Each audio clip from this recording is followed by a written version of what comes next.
I'm going to give you some of the secrets about how we make you buy what we want you to buy.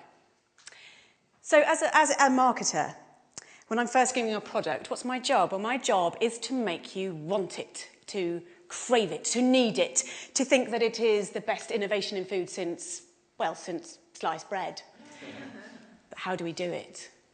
Well, I'm going to give you a really big example later that I'm going to break right down for you. But let's just start by looking at a few fun little things. So here we have Shreddies, an old favourite, been around for years, very popular in the UK and Canada.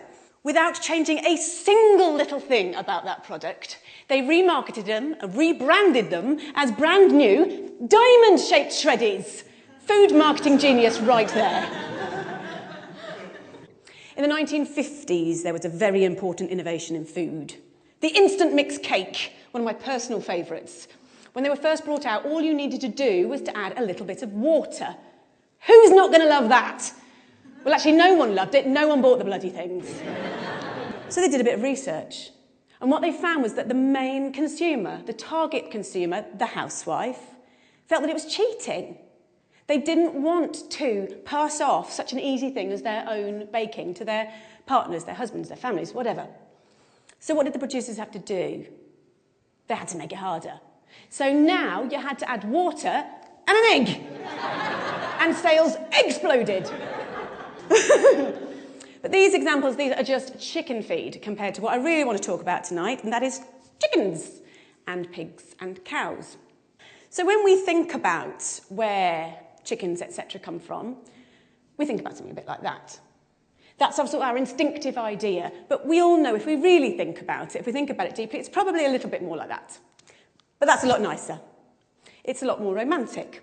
So how do we give you this impression? Well, there are 3 techniques that we use. The third of which is our secret weapon, and I am going to blow it for you tonight, so please stay primed for that. Let's look at technique number 1. Everybody believes what's on the label. So let's look at some examples. Some of my favourites, some of the ones I use all the time. I'll use farm fresh. I'll use 100% natural. I'll use butcher's choice. But what does that really actually mean? Well, truthfully, it doesn't mean very much. If we see that on the label, we feel a bit more confident. But let's have a look at what a farm really looks like. It probably looks like that. Now, this is a concentrated animal feeding operation. I'm going to run that past you again. It's a concentrated animal feeding operation. That's not going to look great on a label. Hence, we use farm fresh. Innovation number 2. This is what we use. We focus on progress. Intensive farming was born out of necessity. At the end of the Second World War, resources were extremely tight. Farming had to be by necessity very, very economical. And we've learnt from that, and we've built from that, and we're able to now raise more and more animals in smaller and smaller spaces. So we've got extremely good at it. If we looked at a room of about this size, and this were turned into a chicken barn, it's a 100-seat theatre, how many chickens could we probably fit in this room now? I'm going to say about 4,000. It's pretty impressive, isn't it? It'd probably look a little bit like that. Now, the public aren't going to be massively keen on that idea, and it's my job to make them feel a little bit better about it. So how do I do it? Well, a basic principle of marketing. We use the right choice of words, and by using the right choice of words, we can make the conversation, we can focus the conversation the way we want it to. So we'll use an example like this. When you look at that picture, where is your eye drawn? It's drawn right to the middle of the page, massive letters, we've got strive to optimise. What we're looking at in the picture, in reverse, looks a bit like that, but this looks a lot nicer, because we're looking at strive to optimise. It makes us feel that there's progress. We feel good. So the challenge for the marketers is to make the public feel comfortable about what they're seeing. One of the side effects of intensive farming, of having so many animals in such a small space, unfortunately, is obviously disease, because you put so many animals into a small space, they're going to get sick. It is no secret that 50% of all the antibiotics in the world are used on farmed animals. So how do we make the public feel okay with this? How does that happen?